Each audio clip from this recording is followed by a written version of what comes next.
So I have this idea. Can we record our own sounds in the app, and will it sound pretty cool? So I'm going to try to do some of those ideas now. Basically, I'm trying to think of if a plant is happy, what kind of sounds is it going to make? Or she? So let's see. That wasn't bad. Okay, I just got some water. What would I say?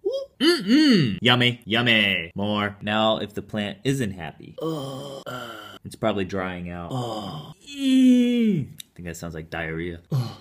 Now we need for notifications. So like the alarm sound. I sound like a dog.